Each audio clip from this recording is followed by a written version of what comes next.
नमस्कार दोस्तों, स्वागत है आपका हमारे YouTube चैनल एडी एजुकेशन में। संविदा वर्ग 3 की आपकी पर्यावरण अध्ययन की क्लास चल रही है और आपकी एक क्लास हो चुकी है जिसमें 10 प्रश्न हो चुके हैं और 11वां प्रश्न आपके सामने स्क्रीन पर है। ठीक है, हम देख लेते हैं हमारा प्रश्न क्या है। निम्नलिखित में से कहाँ वनस्पतियाँ नहीं पाई जाती है, ये हमारा है प्रश्न। ठीक है, अब इसमें ऑप्शन दिए हैं हमको, 4 ऑप्शन है आपके सामने स्क्रीन पर। पहला ऑप्शन है तीव्र पर्वतीय ढालों पर, दूसरा है मध्यम पर्वतीय ढालों पर, तीसरा है मंद पर्वतीय ढालों पर और चौथा वाला जो ऑप्शन है समतल पर्वतीय ढालों पर। तो वनस्पतियां कहाँ नहीं पाई जाती है, तो तीव्र पर्वतीय ढालों पर वनस्पतियां नहीं पाई जाती है। ठीक है, जो पहला वाला ऑप्शन है वो हमारे इस प्रश्न का सही आंसर है। अगला प्रश्न देख लेते हैं। अगला प्रश्न आपके सामने स्क्रीन पर है। 12वां प्रश्न, पर्वतीय वनस्पतियां निम्नलिखित में से किस कारक से प्रभावित नहीं होती है? ढाल की तीव्रता से, पर्वत की दिशा से, पर्वत की ऊंचाई से या हवा के घनत्व से? पर्वतीय जो वनस्पतियां होती है वो इन निम्नलिखित यानी जो 4 नीचे दे रखे हैं आपको ऑप्शन, इनमें से किस कारक से प्रभावित नहीं होती है? तो जो हवा का घनत्व है उससे प्रभावित नहीं होती है। जो चौथा वाला ऑप्शन है वो हमारे इस प्रश्न का सही आंसर है। अगला प्रश्न देख लेते हैं। अगला प्रश्न पर चलते हैं। भूमध्य रेखीय प्रदेशों के बारे में सत्य का चयन कीजिए। यानी कि भूमध्य जो रेखीय प्रदेश है उनके बारे में सत्य का चयन करना है हमको।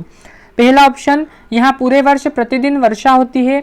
दूसरा, यहाँ उच्च तापमान पाया जाता है। तीसरा, यहाँ सदाबहारी वन पाए जाते हैं और चौथा है इन वनों की पत्तियां चौड़ी होती है। तो आपका जो पहला दूसरा ऑप्शन है वो सही है, पहला दूसरा तीसरा ऑप्शन सही है या पहला दूसरा तीसरा चौथा ऑप्शन सही है? आपके सामने ऑप्शन दिए हैं ये। ठीक है, एक और ऑप्शन नीचे है कि आपका पहला तीसरा चौथा ऑप्शन सही है। तो आपको इनमें से सही वाला ऑप्शन बताना है। तो आपका जो तीसरा वाला ऑप्शन है, पहला दूसरा तीसरा चौथा, ये वाला ऑप्शन आपका बिल्कुल सही है। यानी कि हम देख लेते हैं कि इसके अंतर्गत सत्य के चयन करना है हमको। तो यहाँ पूरे वर्ष प्रतिदिन वर्षा होती है, यहाँ उच्च तापमान पाया जाता है, यहाँ सदाबहारी वन पाए जाते हैं और इन वनों की पत्तियां चौड़ी होती है। यानी कि आपका पहला दूसरा तीसरा चौथा ये जो ऑप्शन है ये आपका तीसरे नंबर का ऑप्शन है, वो बिल्कुल सही आंसर है आपका। ठीक है, अगला प्रश्न देख लेते हैं। अगला प्रश्न आपके सामने स्क्रीन पर है। बहुत ही सिलेक्टेड और एडवांस प्रश्न लेकर आ रहे हैं आपके लिए, बने रहिए हमारे साथ, देखते रहिए पर्यावरण अध्ययन की क्लास। सवाना घास के मैदान पाए जाते हैं। सवाना घास के जो मैदान होते हैं वो पाए जाते हैं कहाँ पर? यूरोप में पाए जाते हैं, उत्तरी अमेरिका में पाए जाते हैं, ऑस्ट्रेलिया में पाए जाते हैं या अफ्रीका में पाए जाते हैं? तो सवाना घास के मैदान कहाँ पाए जाते हैं? तो सवाना घास के मैदान अफ्रीका में पाए जाते हैं। जो चौथा वाला ऑप्शन है वो इस प्रश्न का सही आंसर है आपका। अगला प्रश्न देख लेते हैं। अगला प्रश्न आपके सामने स्क्रीन पर, चीड़, फर, स्प्रूस आदि के वृक्ष किन वनों में मिलते हैं? ये जो चीड़, फर और स्प्रूस ये वृक्ष हैं ये किन वनों में मिलते हैं? मानसूनी वन में मिलते हैं, शीतोष्ण वन में मिलते हैं, ठीक है, उष्ण आर्द्र वन में मिलते हैं या मरुस्थलीय वन में मिलते हैं? तो चीड़, फर, स्प्रूस आदि के जो वृक्ष हैं ये शीतोष्ण पर्णपाती वन में मिलते हैं। ठीक है, यानी कि आपका जो दूसरा वाला ऑप्शन है वो इस प्रश्न का सही आंसर है। ठीक, इसके बारे में डिटेल बात करें हम तो मरुस्थलीय वनों की प्रमुख वनस्पतियां जो रहती है वो कैक्टस, रोज और झाड़ियां, इस प्रकार मरुस्थलीय वनों की प्रमुख वनस्पतियां रहती है। तो इस प्रकार आपका प्रश्न बन सकता है कि मरुस्थलीय वनों की प्रमुख वनस्पतियां हैं, तो उसके अंदर का 4 ऑप्शन रहेंगे, तो कैक्टस, रोज और झाड़ियां, वो वाला ऑप्शन आपका सही रहेगा। इस प्रकार हमने इसको एक और प्रश्न बताया आपको और 15वें प्रश्न का जो दूसरा वाला ऑप्शन है वो सही आंसर है। अगला प्रश्न देख लेते हैं। विश्व का सर्वोच्च पठार है? मंगोलिया का पठार, मध्य भारत का पठार, तिब्बत का पठार या फिर दक्कन का पठार? तो विश्व का जो सर्वोच्च पठार है वो है तिब्बत का पठार। जो तीसरा वाला ऑप्शन है वो इस प्रश्न का सही आंसर है। ठीक है, और आपका जो तिब्बत का पठार है वो 5000 मीटर ऊंचा है। इसकी हाइट जो है 5000 मीटर की हाइट है इसकी। ठीक है, 5000 मीटर इसकी ऊंचाई है। तिब्बत का पठार 5000 मीटर ऊंचा है।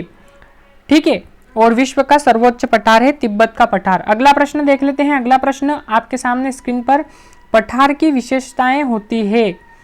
आपके सामने निकटवर्ती धरातल से ऊंचाई, चौड़ा व सपाट शिखर या ढालदार शिखर? यानी कि आपका पहला ऑप्शन सही है, दूसरा ऑप्शन सही है, पहला दूसरा तीसरा ऑप्शन सही है या फिर पहला दूसरा ऑप्शन सही है? तो आपका पहला और दूसरा ऑप्शन सही है, यानी कि जो चौथा वाला ऑप्शन है आपका वो आपका सही आंसर है। पहला दूसरा यानी कि निकटवर्ती धरातल से ऊंचाई और चौड़ा व सपाट शिखर पठार की विशेषताएं होती है। आपका जो चौथा वाला ऑप्शन है पहला दूसरा वो आपका सही आंसर है।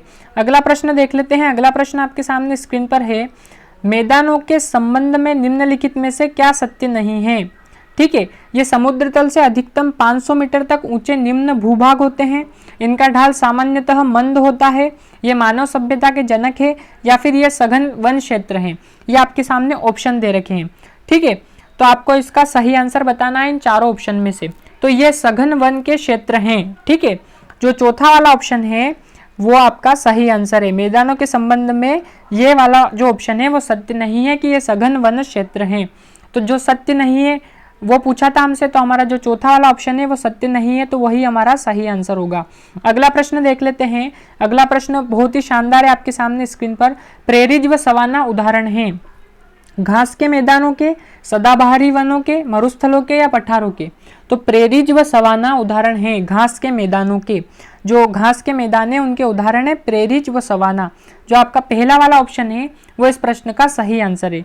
ठीक है, आज का आखिरी प्रश्न देख लेते हैं। आज का आखिरी प्रश्न आपके सामने बहुत ही सिलेक्टेड और एडवांस प्रश्न लेकर आ रहे हैं हम आपके लिए। देखते रहिए हमारा यूट्यूब चैनल एडी एजुकेशन।